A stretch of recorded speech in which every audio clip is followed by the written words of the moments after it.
And joining us right now, great pleasure to welcome author of a very interesting book that is going to, I'm sure, be coming in handy as we come into the wedding season. It's called Weddings, From Snapshots to Great Shots. We're joined by a wedding photographer, Suzy Clement today. She's from out in San Francisco, California. She joined us by telephone. And Suzy, good to talk to you. How are you today? I'm great. Good to talk to you, too. Thanks for having me. Yeah, I wanted to have you on when we found out our friends at Newman made you available to us today, because I've always kind of been a photography bug, not necessarily for weddings. I've done some other kind of work, but that really has changed a lot, hasn't it? The whole industry of shooting weddings, obviously with digital photography, cameras have changed over the last few years and all that, but I guess people want more and more now, or they expect more and more from their wedding photographer, right?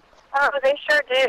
I mean, with all the changes in digital photography, it's much easier to just have a camera and start shooting, but what I'm really advocating in my book is that you really have some solid skills and really, hang on to those core photographic principles, because you need to have a lot of control over what you're doing. Control the lighting conditions, the schedule, doing things in a lot. You really need to have those, solid sort of foundational skills so that you can be prepared and confident to handle whatever's going to come your way that day. And weddings, as much planning as people put into them, there's always things that happen that are unexpected, right?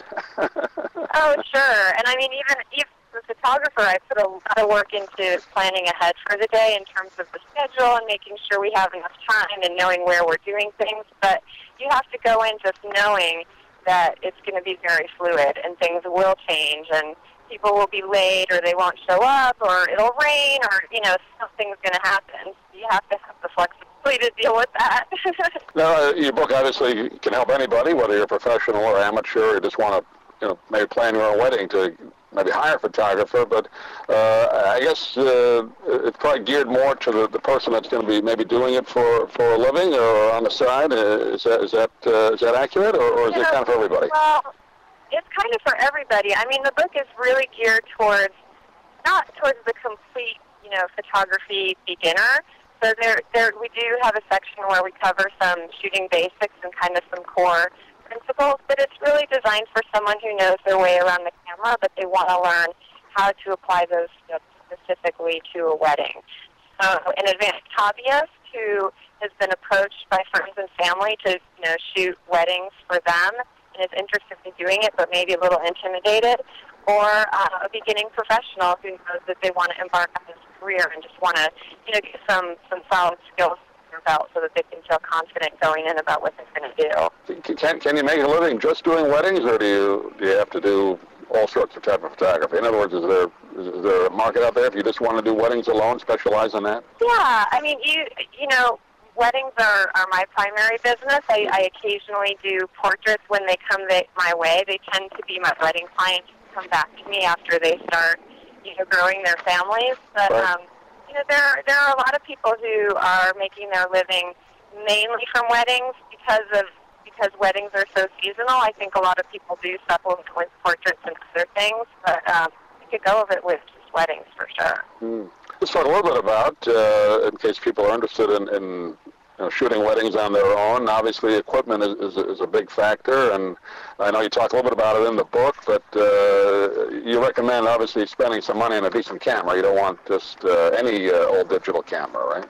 Well, that's true, and I devote a whole chapter to this subject in the book because I think it's really confusing when you're starting out to try to figure out where you should go equipment-wise, and I also think that it's, while you need to be careful about what you're choosing, it's not necessary to, take out a humongous loan and spend a lot of money right away. I think there's a specific way that you can, kind of build up your arsenal of gear, and if you do it, in a targeted way and kind of choose your bodies and your lenses carefully, you can get started with, you do have to make an investment, there's no doubt, but it doesn't have to be, $10,000 right away. You can, start out with a few basics that are going to really serve you well and just keep building and, adding important elements in from there. I think with a camera body, the most important thing really is the quality of the sensor. So that's, in the book, that's what I recommend you look at most carefully when you're choosing the body. Right. I was going to say, and one of the great things now about digital photography, on your computer or wherever you do the editing software, you can fix a lot of things, whereas the old film way, you probably couldn't do it, you definitely couldn't do it as easily if you could do it at all, right?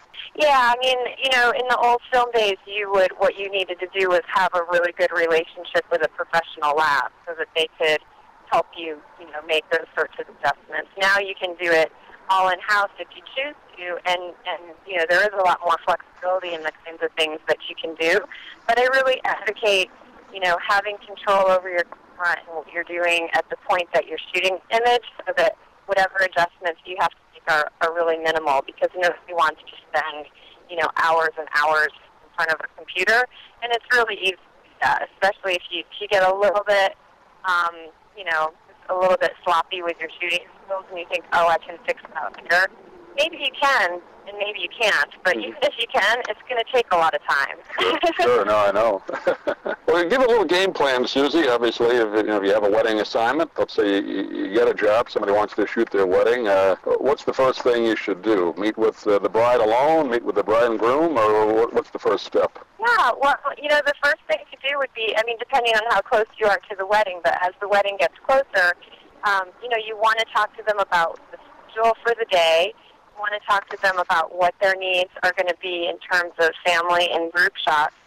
For my style of photography, it's very focused on capturing the really authentic, beautiful, organic moments that are happening spontaneously. But that said, those, sort of line-them-up family shots are a really important sort of historical document. So I actually spend a lot of time ahead of the wedding preparing for all of that stuff, so that on the day of the wedding, we have a really solid plan. We know exactly when things are, going to be happening, and we can roll through it really easily on the day. And then, of course, as I said, we're ready to go with whatever unexpected things come our way. But yeah, that would be the first step, would just be to start getting a really solid sense of, where things are going to take place, how it's all going to fit together in the schedule, so that when so you have a good working understanding of how the day is going to flow. Yeah, I've never shot weddings, but I've shot some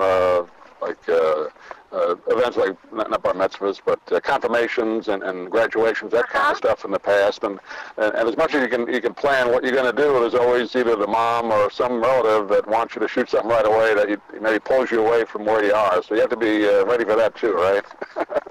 Yeah, absolutely. And that's one reason that I work with the couples to have a really solid list of whatever the family combinations are that they want, because if we find that that's happening, then we can just very politely let them know that the answer is, we're working from the list that is our priority, and if we have time after, we're happy to do whatever you want, and we truly are. We're happy to do it. But number one is we need to cover this list. And it takes it away from the bride and groom having to be the bad guy of, asking mom to pipe down. and it's also just a very polite, gracious way to handle it. And that, even if we don't have that moment, maybe we'll go find that person later on in the reception and say, hey, do you want to gather those people together? I'm sorry we didn't have time to do it before, but would you like to do it now? So, we always want to try to accommodate everyone as much as possible, but, of course, we have our core, agenda that we need to cover, and that has to be number one. And what I liked about the way you lay out the book, and you mentioned it before, about getting the more organic shots, the more natural shots, as opposed to just the posed pictures we all see in wedding albums. And I think that's something people should want to strive for, right? You give some tips on how to do that, but I think that makes the picture more interesting maybe 30 years later than just having everybody kind of stare at the camera. Absolutely. That's totally the idea, is that whether you're looking at the image in, a month or 5 years or 30 years from now, I want that image to bring the couple right back to how they felt on that day. And the images that do that are those, the ones that really capture that authentic emotion in a candid and spontaneous kind of way. Like I said, the sort of posed shots, they're an important document, but those are the ones that are going to bring all of the emotions rushing back. Right. That's what I'm really striving to do. And we won't go into it now, but you give tips in the book of obviously, presenting the the proofs and getting it all together, what the person will want at the end, editing and all that, and even the cost factor as well. So there's some great tips in the book. It's called Weddings from Snapshots to Great Shots. We've been talking with Suzy Clement today. And Suzy, you have a website people can get a hold of the book or get a hold of you? Yeah, I sure do. The website is www.suzyclement.com, and it's spelled SUZYCLEM, like Mary, ENT. And, there's a link to buy the book there, and I have a blog where I'm also giving, additional tips for photographers and couples as well. So there's a lot of good stuff out there. Great. Well, Suzy, I know you're kind of based in California, but if you ever shoot a wedding in Sarasota, please let us know, and we'll have you on again. I would love that. It would be my pleasure. Thank you so much. Great. Suzy Clement has been our guest, and we'll take a short break.